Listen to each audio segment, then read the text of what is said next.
I always have had a love for EDM music my entire life. It started with, Skrillex and all of that come up whenever I was, I think, 12 years old. I loved that type of music. I loved dubstep.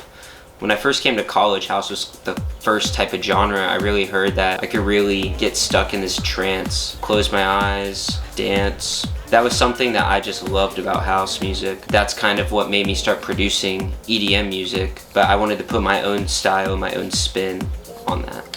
I would say Texas Tech has helped me learn a lot of story and how to actually tell a story in music. I've always thought I've kind of been able to tell a story whenever I'm DJing or whenever I've been producing, but it really helped me sit down and plan out something. Plan out, what am I going to do next? How is this going to react with myself? How is this going to react to the crowd? Is the crowd going to like this? I would say that's the biggest way Texas Tech's helped me. Specifically, Lubbock has allowed me to really get my hands on to build my portfolio, and Texas Tech's the one that helped me make my portfolio look professional. I like to create something based on what I'm feeling. If I'm feeling upset, my track's going to have a more energetic and anger feeling to it. If I feel sad, my track's going to have a more calm and sad feeling about it. If I feel, the state of like tranquility, it's going to have a more peaceful and ambient sound to it. I love creating music based off what I feel. To me, that's the best way to write something.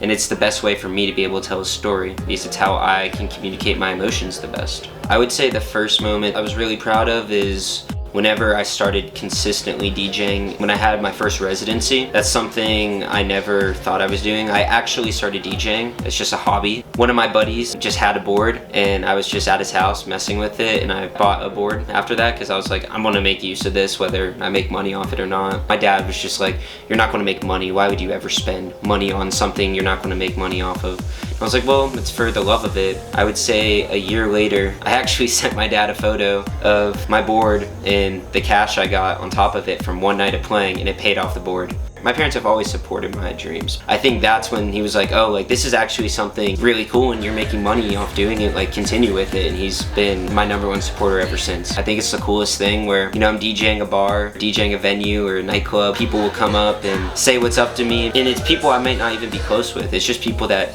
they're like, oh, you were in my blank class at Texas Tech, right? And I was like, yeah. I never thought I would be traveling to different cities and DJing. I never thought I'd be in San Antonio, Dallas, and DJing in Lubbock all within a month. Next thing I know, I'm doing that just because I took a risk and said, why not? And started playing. You're in college, so try something that you believe in. If you mess up, you mess up. You have so much time. Just try something. If you like something and you're interested in it, find people that are interested in it and talk to them. You can always do whatever you put your mind to.